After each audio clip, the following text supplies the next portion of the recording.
The crystal champagne flute shattered against the marble floor, and every conversation in the Grand Oak restaurant died in an instant. Malcolm stood frozen in his waiter's uniform, white wine dripping from his face, his hands trembling as they clutched an empty silver tray. The woman who had thrown the drink stood before him like in a designer gown that cost more than 3 months of his rent, her face twisted with a contempt so raw it seemed to electrify the air between them. Her name was Simone, and until this very moment, Malcolm had believed she was the love of his life. They had been together for 3 years, engaged for 6 months, planning a modest wedding that would happen after Malcolm saved enough money from his waiter job. But now, standing in the dining room where they had first met, with expensive wine soaking through his uniform, and wealthy patrons staring at him like he was dinner theater, Malcolm understood that everything he had believed about their relationship had been built on foundations as fragile as the shattered glass at his feet.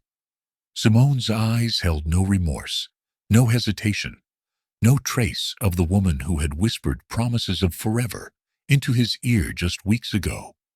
A man rose from Simone's table with the practiced confidence of someone who had never been told no in his entire life.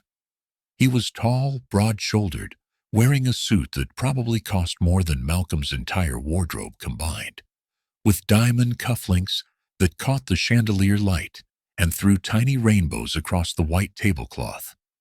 He placed his hand possessively on Simone's waist, and she leaned into him with a familiarity that made Malcolm's stomach turn. This was not a first date or a chance encounter. This was a relationship that had been growing in the shadows, while Malcolm worked double shifts and saved pennies for their future. The man's name was Gerald, and Simone introduced him with the kind of pride usually reserved for championship trophies or lottery winnings. He owned the Bradford hotel chain, she announced to the room. 15 properties scattered across the country, each one more luxurious than the last. Her voice carried across the silent restaurant, ensuring that every patron, every server, every busboy understood exactly what was happening. This was not just a breakup. It was a public execution of Malcolm's dignity, carefully staged and perfectly timed for maximum humiliation. Malcolm's manager appeared at his elbow, a thin man named Phillips, whose smile never quite reached his eyes, even on his best days. Now that smile was gone entirely, replaced by a tight-lipped expression of barely contained anger that had nothing to do with concern for Malcolm's feelings and everything to do with the disruption of his precious dining atmosphere. Phillips gripped Malcolm's arm just above the elbow, his fingers digging in, hard enough to leave marks, and hissed in a voice meant to sound discreet, but carried perfectly to the nearest tables. Apparently, Malcolm's presence was disturbing the guests. His wet uniform and humiliated expression were bad for business, and he needed to leave immediately before this incident became an even bigger problem. No one asked what had happened or whose fault it was, or whether Malcolm deserved an apology. No one defended him or suggested that perhaps Simone and Gerald were the ones who should be asked to leave. In the hierarchy of the Grand Oak restaurant, wealthy customers who could afford $100 bottles of wine would always matter more than the men who served them, and Phillips was not about to let compassion interfere with his profit margins. Malcolm looked around the dining room desperately, searching for a single face that might show sympathy or tear or outrage on his behalf. He saw only curiosity and judgment, the way people look at car accidents or street fights, entertained by drama that cost them nothing. Some of these people he had served just that evening, remembering their preferences, ensuring their water glasses stayed full, bringing extra bread without being asked. He had made their dining experiences pleasant and seamless, invisible in the way good service always is, noticed only when something goes wrong. Now they watched his humiliation like it was a show they had paid to see. whispering behind their hands, already composing the stories they would tell their friends about the pathetic waiter and his gold-digging girlfriend. Simone stood beside Gerald with her chin raised, defiant and unapologetic, her beauty transformed into something sharp and cruel by the satisfaction in her eyes. She wanted Malcolm to feel small, wanted him to understand exactly how far beneath her he had always been, wanted everyone in this restaurant to witness his inadequacy. And she was succeeding. What none of them knew, what made this moment both unbearable and strangely fascinating, was the secret Malcolm carried like a stone, lodged permanently in his chest. 3 weeks earlier, his grandfather had died suddenly of a heart attack, and Malcolm had attended a quiet funeral with fewer than a dozen mourners. His grandfather, Winston Hayes, had been a building superintendent, a modest man who wore the same 3 flannel shirts in rotation and drove a sedan that was old enough to vote. Winston had raised Malcolm after a car accident killed both his parents when he was 7 years old, and he had taught the boy everything about dignity, hard work, and the importance of seeing people's true character before revealing your own worth. Malcolm had loved his grandfather with a fierce devotion that only grows between people who have survived tragedy together.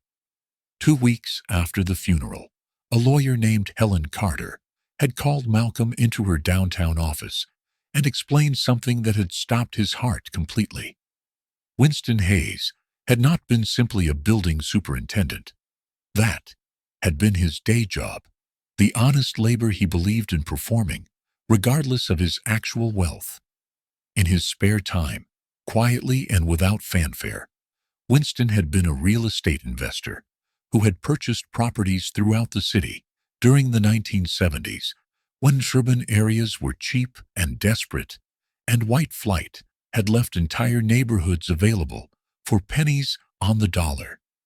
He had bought apartment buildings and commercial spaces, maintaining them carefully, keeping rents reasonable, treating his tenants with the same respect he showed everyone he met. Over 30 years, that modest portfolio had grown into an empire worth $200 million, and Winston had left every single penny of it to Malcolm.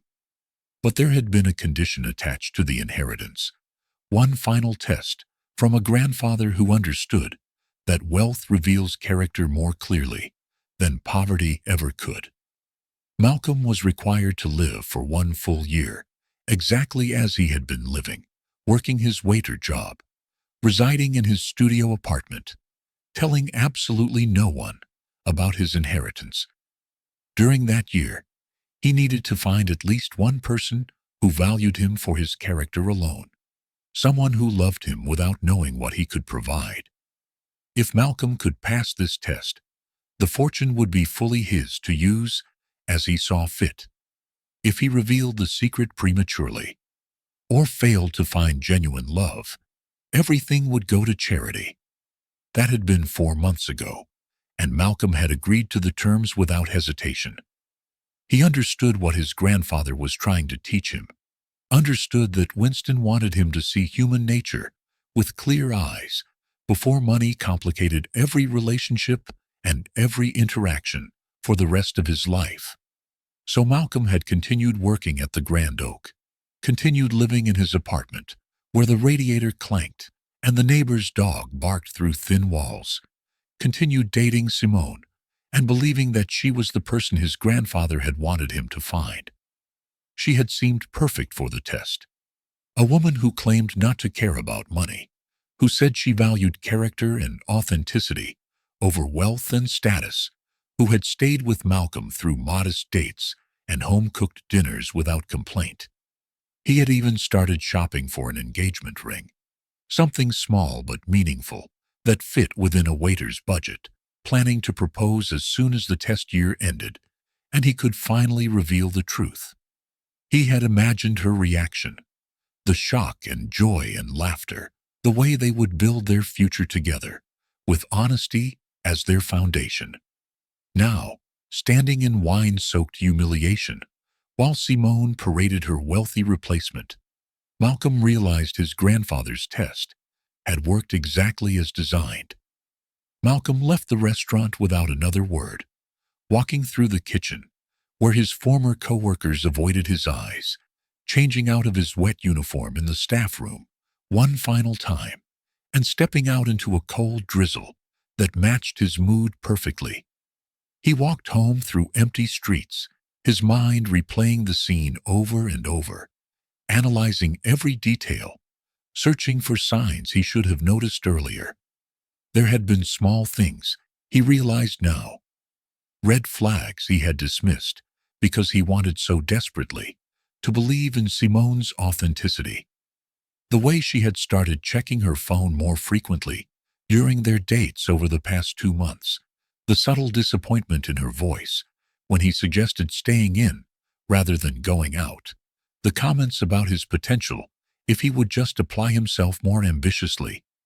He had attributed these moments to normal relationship friction, the small adjustments couples make as they grow more comfortable with each other. He had never imagined they were symptoms of her growing impatience with his poverty, signs that she was already shopping for better options while keeping Malcolm as a backup plan.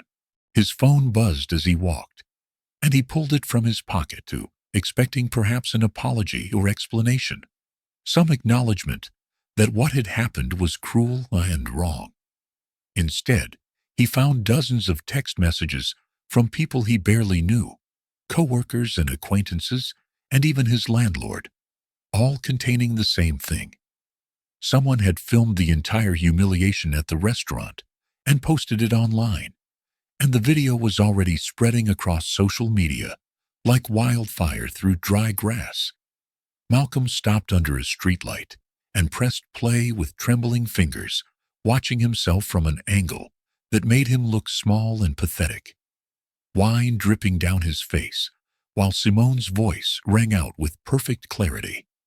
The video had been edited to maximize his humiliation, cutting out any context that might have made him sympathetic, focusing entirely on his shock and pain and the laughter of the wealthy diners surrounding him.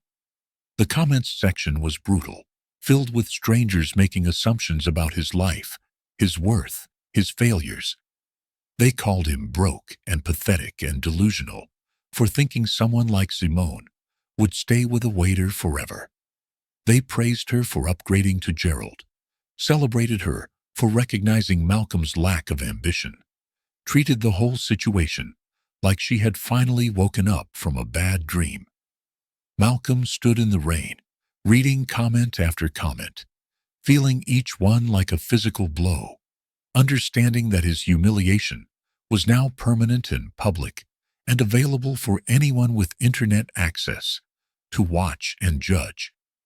He climbed the stairs to his apartment slowly, each step heavier than the last, and collapsed onto his worn couch in the dark.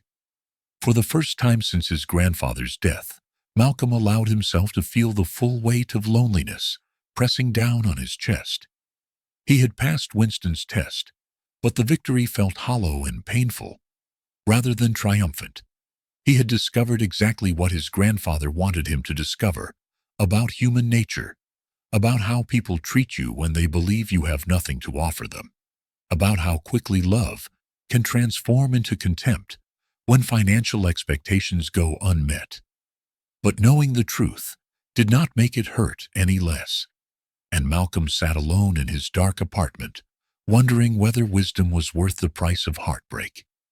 Around midnight, a knock came at his door, and for one foolish moment, Malcolm's heart leapt with hope that maybe Simone had come to apologize, to explain that everything had been a terrible mistake, to prove that some part of their relationship had been real. He opened the door to find her standing in the hallway, still wearing her designer gown, her makeup still perfect, looking nothing like a woman who regretted anything she had done that evening. Malcolm stepped aside and let her enter his apartment, watching as her eyes swept across his modest possessions with barely concealed distaste. She looked at the second-hand furniture and the kitchen barely large enough for one person, and the life he had built on a waiter's salary. And her expression revealed everything Malcolm needed to know about how she had always truly seen him. Simone sat on his couch like she was doing him a favor by remaining, and announced that she had come to explain herself, as if explanation could somehow transform cruelty into something acceptable. Malcolm stood near the door with his arms crossed, waiting, giving her enough rope to either save herself or hang herself with her own words. She told him that she had tried to make their relationship work, tried to be patient while Malcolm figured out his life, tried to ignore the fact that he was 28 years old and still serving tables with no apparent ambition to become anything more. Her voice carried a tone of grievance, as if she were the victim in this situation, as if Malcolm's failure to be wealthy had been a personal attack on her dreams and expectations. She wanted a family, she explained, wanted security and comfort, and a partner who could provide those things without her having to sacrifice her own aspirations. Malcolm listened without interrupting, fascinated by how completely Simone had convinced herself that her betrayal was actually reasonable self-preservation. She talked about Gerald like he was a prize she had won through cleverness and strategic thinking, praising his established career and his ability to treat her like she deserved to be treated. When Malcolm asked what that meant, treating her like she deserved, Simone's eyes flashed with annoyance at his apparent stupidity.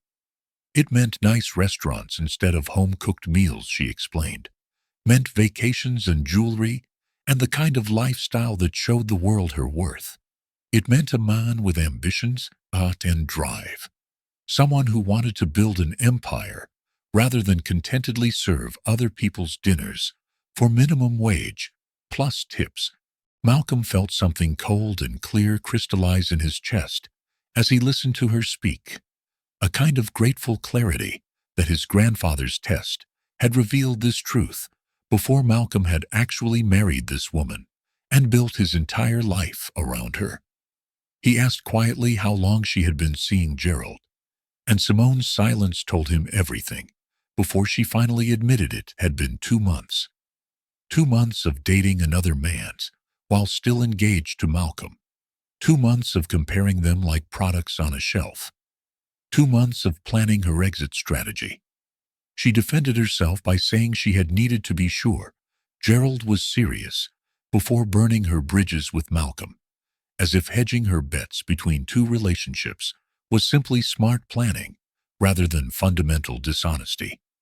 She had met Gerald at an event she was coordinating for his hotel chain, and he had pursued her aggressively, showering her with attention and expensive gifts and promises of the life she had always wanted.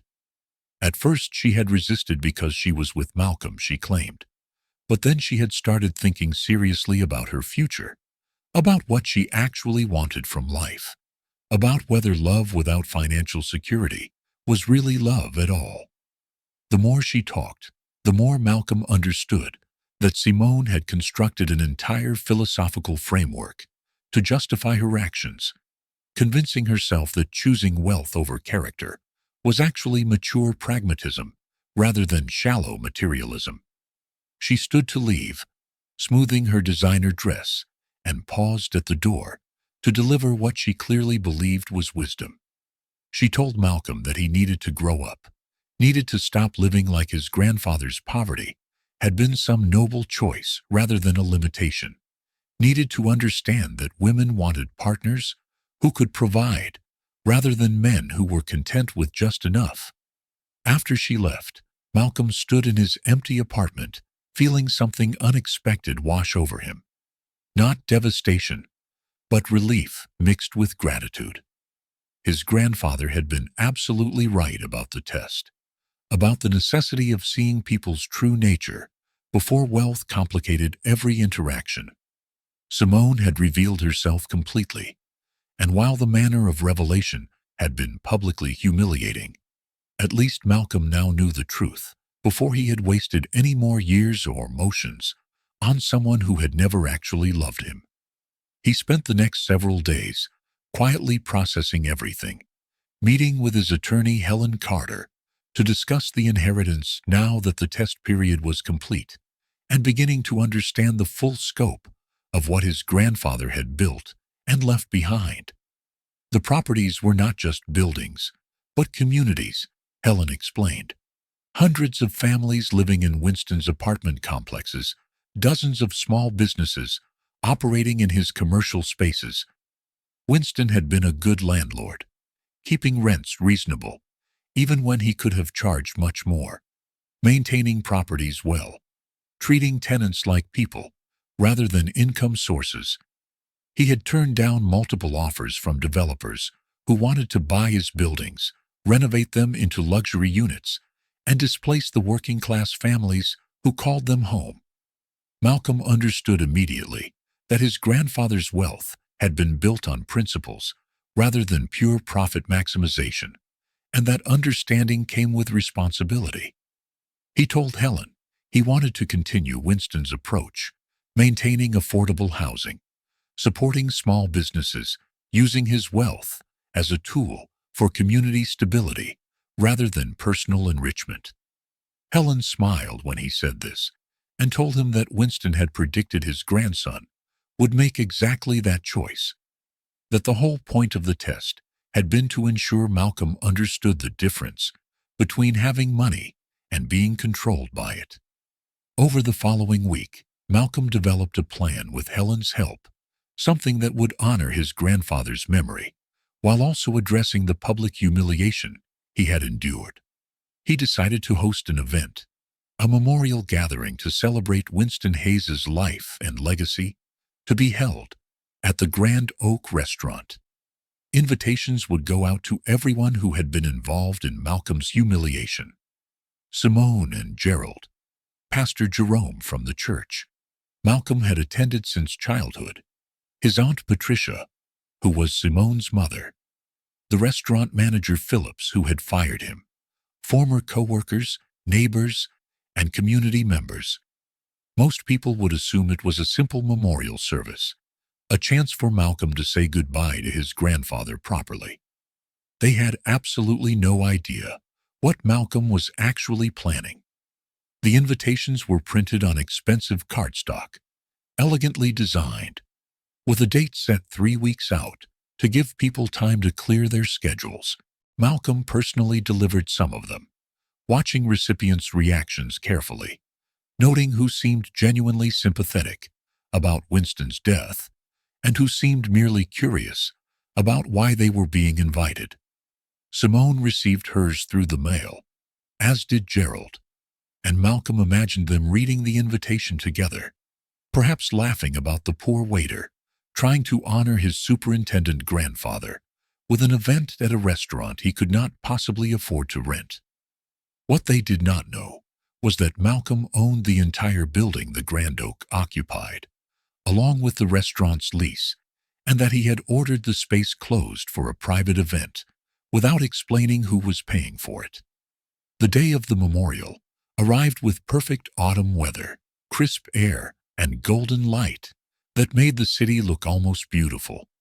Malcolm arrived early, dressed in a simple but well-tailored black suit, greeting guests at the entrance with handshakes and quiet thank yous for coming.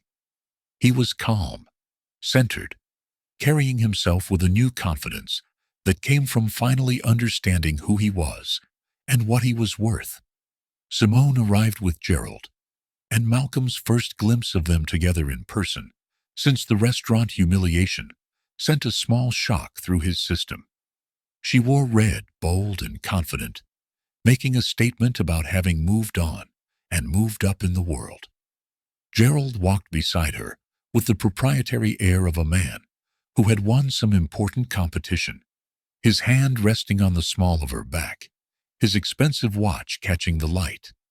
Simone kissed Malcolm's cheek like nothing terrible had happened between them, like they were old friends reuniting after a pleasant separation, and she told him how sweet this memorial was, how his grandfather would be proud. Gerald shook Malcolm's hand with a grip designed to establish dominance and offered condolences that sounded like someone reading from a script, hitting the right words without any actual emotion behind them. Malcolm thanked them both for coming, his voice neutral, giving away nothing of what was about to happen. His Aunt Patricia arrived wrapped in a fur coat, despite the mild temperature, embracing Malcolm with theatrical emotion, dabbing at her eyes with a handkerchief while telling anyone who would listen how much she had loved her brother-in-law Winston, conveniently forgetting that she had spent 20 years writing him letters, asking for money he had never sent. Pastor Jerome came in his finest robes, accompanied by several deacons from Greater Hope Baptist Church, already scanning the room for important people to network with, even at what was supposed to be a solemn memorial service. He greeted Malcolm with a firm handshake and solemn expression, but his eyes held a distance that had not been there before the restaurant incident, as if he had already judged Malcolm as someone unworthy of serious pastoral attention. The restaurant manager Phillips arrived, looking confused and slightly nervous, unable to figure out why he had been invited to memorialize the grandfather of a waiter he had fired. But curiosity and the promise of free food had apparently overcome his hesitation. Former co-workers from the Grand Oak were there, some sympathetic and some clearly just interested in the drama, and neighbors from Malcolm's apartment building attended along with a scattered collection of community members who had known Winston over the years. By the time everyone was seated, over 200 people filled the restaurant's main dining room, which had been arranged with a small stage at the front and flowers surrounding a large photograph of Winston in his superintendent's uniform, smiling his quiet, knowing smile at everyone who had underestimated him. Malcolm took the stage and looked out at the assembled faces, seeing curiosity and sympathy and judgment and calculation, seeing every variety of human nature his grandfather had wanted him to understand. He began by thanking everyone for coming, his voice steady and clear, carrying to the back of the room without strain. He talked about Winston Hayes as a man who had raised him after tragedy took his parents, who had taught him about dignity and hard work, and the importance of character over status. People nodded along, some dabbing at their eyes, caught up in the emotion of losing a loved one, assuming this was going to be a standard memorial service full of fond memories and lessons learned. But then Malcolm's tone shifted slightly, became more contemplative, and he said something that made the room go very quiet.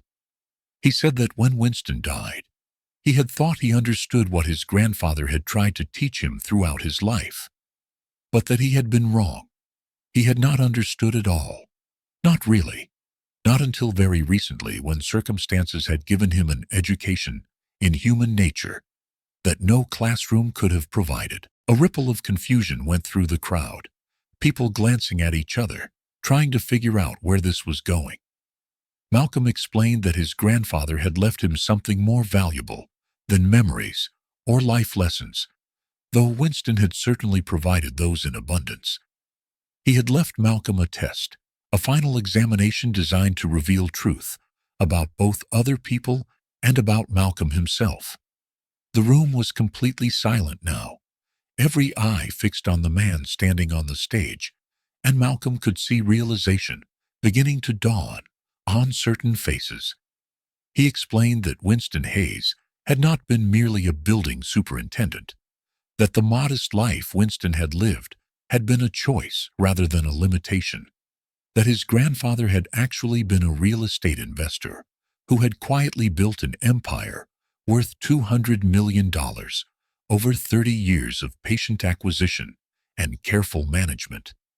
The gasps were audible, spreading through the room like wind through wheat, and Malcolm watched Simone's face go pale, watched Gerald's expression shift from boredom to sharp attention, watched Patricia's theatrical grief transform into something harder and more calculating. Malcolm continued speaking, as if he hadn't just dropped a bomb into the middle of this memorial service, explaining that Winston had left his entire fortune to Malcolm, with one important condition: attached to the inheritance. Malcolm had been required to live for 1 full year, exactly as he had been living when Winston died, working his waiter job, residing in his modest apartment, telling no one about his inheritance, and during that year, he needed to find at least one person who valued him for his character rather than his financial potential. The test had been designed to show Malcolm how people treated others when they believed those others had nothing to offer, versus how those same people behaved when wealth entered the equation. It had been designed to teach Malcolm about the difference between genuine love and strategic positioning, between real friendship and opportunistic networking, between authentic respect and the performance of respect that people offer to those with power. Malcolm let this information settle over the room, watching understanding bloom on face after face, watching people do rapid mental calculations about how they had treated him over the past 4 months, watching some faces fill with shame, while others hardened with defensive anger. He gestured to his attorney, Helen Carter, who stepped onto the stage, carrying a leather folder, and he asked her to read the official documentation of his inheritance so there could be no doubt about what he was saying. No room for people to dismiss this as delusion or fantasy. Helen's voice was clear and professional as she read through the list of properties and assets that had been transferred to Malcolm Hayes upon successful completion of Winston's character test. The Grand Oak Building, which housed this restaurant and 4 other commercial tenants. The Riverside apartment complex, consisting of 240 units across 6 buildings. The historic West Side Theater that had been showing films since 1947. 12 other commercial properties scattered throughout the city, each one maintained and generating steady rental income. Investment portfolios with combined values of $43 million. Cash assets of $17 million. Total estate value assessed at $212 million. All of it now under Malcolm's complete control, with no restrictions or conditions remaining. The room erupted in noise, people gasping and exclaiming, and some even standing up in shock, unable to process what they were hearing. Malcolm raised his hand for silence, and something about his calm authority made the room obey. People settling back into their seats with stunned expressions, waiting to hear what would come next.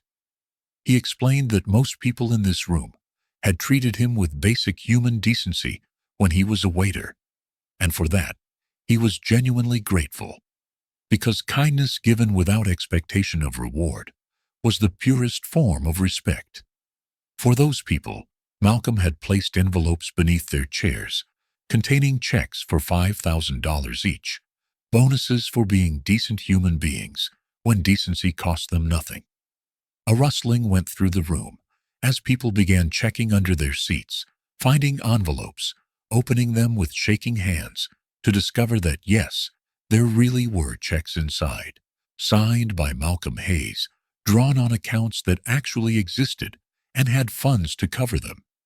Some people started crying, overwhelmed by the unexpected gift, while others sat in stunned silence, trying to understand how their lives had just changed, simply because they had treated a waiter with basic respect. But Malcolm's expression made it clear he was not finished, and the people who had not found envelopes under their chairs began to understand that perhaps they should be worried about what came next. Malcolm's gaze found the restaurant manager, Phillips, and his voice took on an edge it had not held before. He spoke directly to Phillips, reminding him of the night of the wine-throwing incident, how Phillips had immediately blamed Malcolm for disrupting service rather than defending his employee or asking what had actually happened. Phillips had taken the side of wealthy customers because they were valuable, and Malcolm was disposable, because in the hierarchy of service industry, money would always matter more than human dignity. Malcolm explained to the room that he understood Phillips's logic, understood the pressure managers faced to keep wealthy clients happy, understood that firing Malcolm had probably seemed like the most practical business decision in that moment. But here was something Phillips had not known when he made that decision.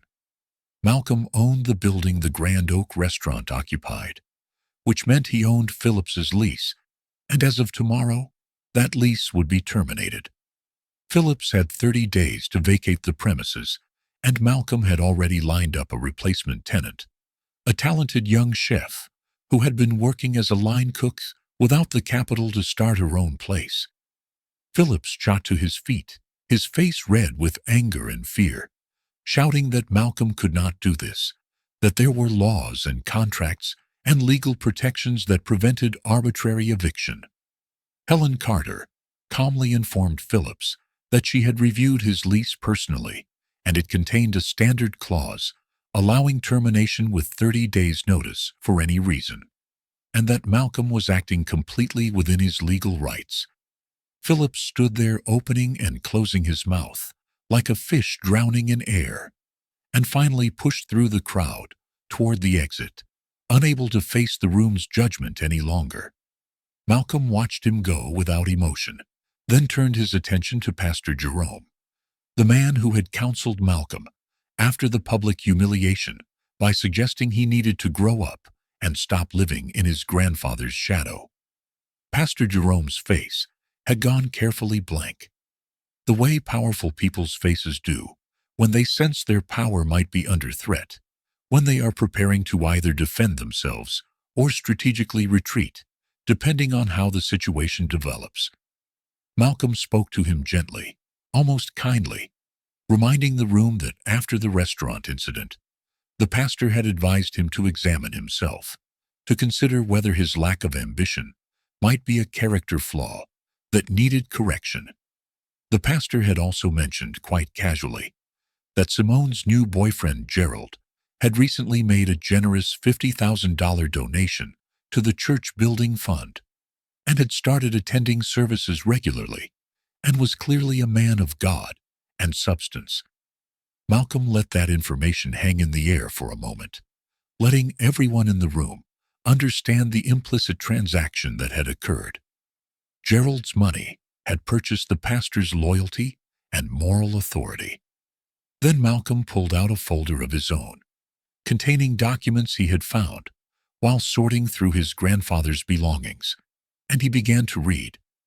They were donation records showing that Winston Hayes had given $20,000 annually to Greater Hope Baptist Church for 30 years, consecutive years, always anonymously, always without seeking recognition or influence, totaling $600,000 in quiet support of a congregation that had never known who their most generous member actually was.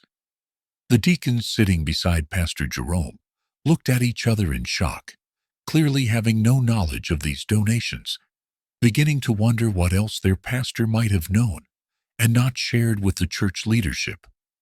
Malcolm continued, noting that at Winston's funeral, Pastor Jerome had delivered a beautiful eulogy, calling him a humble servant of the Lord, praising his quiet dignity and faithful attendance, but had apparently never thought to investigate whether that humble servant might have been supporting the church in ways beyond just showing up on Sundays. And then, just weeks after eulogizing Winston, the pastor had dismissed Malcolm's character and taken Gerald's side in a situation he knew nothing about, simply because Gerald's money was visible and immediate, while Winston's legacy was hidden and past. Malcolm announced that he would continue his grandfather's tradition of supporting faith communities, but not Greater Hope Baptist. Not anymore. Instead, he would be funding a new community center that would serve the neighborhood without requiring anyone to perform prosperity or prove their worth through financial contribution. Pastor Jerome tried to stand, tried to offer some defense or explanation, but the deacons physically restrained him, their faces showing that a reckoning was coming within the church leadership, a conversation about priorities and integrity that should have happened long ago. Next, Malcolm's eyes found his Aunt Patricia, sitting near the front in her inappropriate fur coat, and the look on his face made several people in nearby seats quietly slide their chairs away from her. He began by explaining for the room that Patricia was his mother's sister, which made her and Malcolm family, though they had never been close because Patricia's branch of the family tree had lived across the country during his childhood. What Malcolm had discovered while sorting through Winston's apartment was a box of letters, dozens of them written by Patricia over a span of 20 years, all asking Winston for money and hinting at hardship and playing on family obligation. Malcolm pulled out several of these letters and read from them, Patricia's words sounding increasingly desperate and manipulative as the years progressed, asking for help with rent, with medical bills, with her daughter Simone's education, always positioning Winston as a cruel family member who was withholding support from struggling relatives. Winston had apparently never responded to these letters, never sent money, and now Malcolm understood why. His grandfather had seen through Patricia's manipulations, had recognized that she was building a narrative of victimhood to justify her sense of entitlement to money she had not earned. But here was the truly fascinating part, Malcolm said, the detail that made everything else make sense. Patricia had known that Winston had money, had suspected or discovered that his modest lifestyle was camouflage rather than limitation. And when Winston died, she had sent Simone to investigate whether Malcolm had inherited anything worth pursuing. Simone had not met Malcolm by chance at all.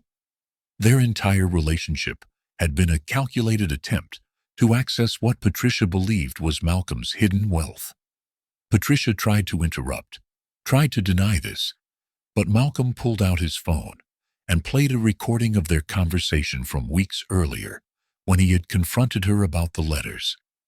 The room heard Patricia's voice, admitting that Simone had looked into Malcolm's family background, heard her defending this as simply smart dating, heard her bitter complaints about Winston refusing to help family, despite supposedly having money. The recording played Patricia's exact words about Simone being too smart to waste time on someone as stingy as Winston had been, someone who pretended to be poor when he clearly had resources hidden away. Several people in the audience gasped at Patricia's cold calculation, at her complete lack of shame about having weaponized her own daughter's romantic life in pursuit of money. Patricia stood abruptly and pushed toward the exit, her fur coat flapping behind her, unable or unwilling to face the judgment of 200 witnesses to her exposed manipulation. Finally, inevitably, Malcolm's attention settled on Simone, and the room went so quiet that the sound of the ventilation system seemed loud by comparison. She sat beside Gerald, looking small and fragile, in her bold red dress, her earlier confidence completely evaporated, tears streaming down her face, though Malcolm could not tell whether they were shame or fury or simple disappointment at being caught. He spoke to her more gently than he had spoken to anyone else, his voice carrying real grief rather than anger, because unlike the others, Simone had been someone he genuinely loved, someone he had imagined building a future with, someone whose betrayal cut deeper than mere humiliation. Malcolm told the room, that he had loved her, or at least loved who he thought she was, that she had seemed perfect during those early months when she claimed not to care about money, when she said she wanted something real, when she stayed through modest dates and home-cooked dinners without visible complaint. He admitted that there had been red flags he had ignored because he wanted so desperately to believe in her authenticity, small moments of impatience or disappointment that he had attributed to normal relationship friction rather than recognizing them as symptoms of growing dissatisfaction with his poverty. Malcolm explained that his grandfather's test had worked exactly as designed, revealing Simone's true priorities with perfect clarity, showing that her love had been conditional on Malcolm's potential rather than rooted in his actual character. He knew now about Gerald, about the 2 months they had been seeing each other, while Simone was still engaged to Malcolm, about how she had been comparison shopping between men like they were products with different features and price points. The public humiliation at the restaurant had not been an emotional outburst, but a calculated exit strategy, a way to punish Malcolm for wasting her time, while simultaneously establishing her new relationship with Gerald. But here was something interesting, Malcolm said, something he had learned through investigation over the past few weeks. He turned to Gerald, whose confident facade was beginning to crack, and asked him to explain to Simone and the room what his actual financial situation looked like beneath the expensive suits and luxury hotel branding. Gerald stood up, blustering about defamation and privacy violations, but Helen Carter calmly informed him that everything Malcolm was about to reveal was a matter of public record, accessible through proper legal channels, and if Gerald would prefer, they could simply pass out copies of his bankruptcy filings to everyone in the room. Gerald sat back down, his face going red, and Malcolm explained what his investigation had uncovered. The Bradford hotel chain that Gerald claimed to own was actually hemorrhaging money, with 12 of its 15 properties mortgaged beyond their actual value. Gerald was not a successful businessman, but a con artist, propped up by unsustainable debt, using what remained of his reputation to attract investors and romantic partners who did not look too closely at his balance sheets. He was approximately 3 months from complete financial collapse, from losing everything he pretended to own, from being exposed as someone who had built an entire identity on borrowed money and borrowed time. Malcolm had documentation of all of this, financial statements and loan records and creditor notices, and he offered to read them aloud if Gerald preferred. Or Gerald could simply leave quietly and take his failing empire with him. The room watched as Gerald's face cycled through rage and humiliation, and finally defeat, the mask of confidence crumbling completely as he realized there was no way to spin this, no charm offensive that could undo what Malcolm had just revealed to 200 witnesses. He stood without looking at Simone, without saying a word, and pushed through the crowd toward the exit like a man fleeing a crime scene. Simone turned to watch him go, her face cycling through confusion and betrayal and dawning horror as she understood that she had destroyed a real relationship for a fantasy, had traded someone genuine for someone performing success with smoke and mirrors. Simone stood slowly, her red dress suddenly seeming too bright, too confident for someone whose entire strategy had just collapsed in public view. She looked at Malcolm with something desperate in her eyes, some last attempt to salvage dignity, or perhaps genuine regret for what she had destroyed. She asked him why he was doing this, her voice breaking, and Malcolm's response was quiet enough that people in the back had to lean forward to hear. He told her that his grandfather had wanted him to understand something fundamental about human nature, about how wealth reveals character rather than changing it, about how people who do not love you in poverty will not truly love you in wealth, either because their affection is transactional rather than genuine. Simone had not loved Malcolm when she thought he was a waiter, and she would not have loved him as a millionaire. She would have loved his money, his status, the life he could provide, but never the actual person he was beneath those external markers. Malcolm said he hoped she would find what she was looking for eventually, hoped she would learn to value character over calculation, but that journey would happen without him, because he had finally learned to recognize the difference between real love and strategic positioning. Simone left without another word, and the room stayed silent as her heels clicked across the marble floor and faded into the distance. Malcolm stood on the stage, looking out at 200 faces showing every possible human reaction: shame, awe, calculation, respect, fear, gratitude. And he understood that this moment was the culmination of everything his grandfather had tried to teach him.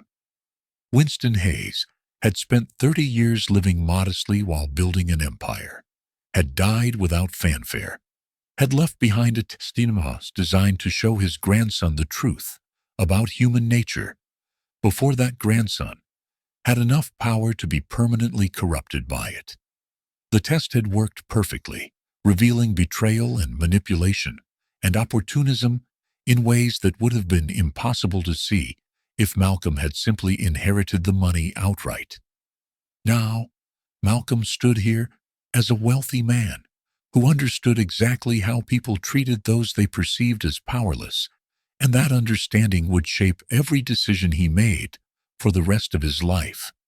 He told the room that he wasn't sharing this story to shame anyone, though shame was certainly an appropriate response for some people present, but rather to pass on the lesson his grandfather had given him at such great cost. Everyone makes choices about what matters, about whether they value people for who they are or what those people can provide, about whether kindness is something offered only when it might generate return on investment.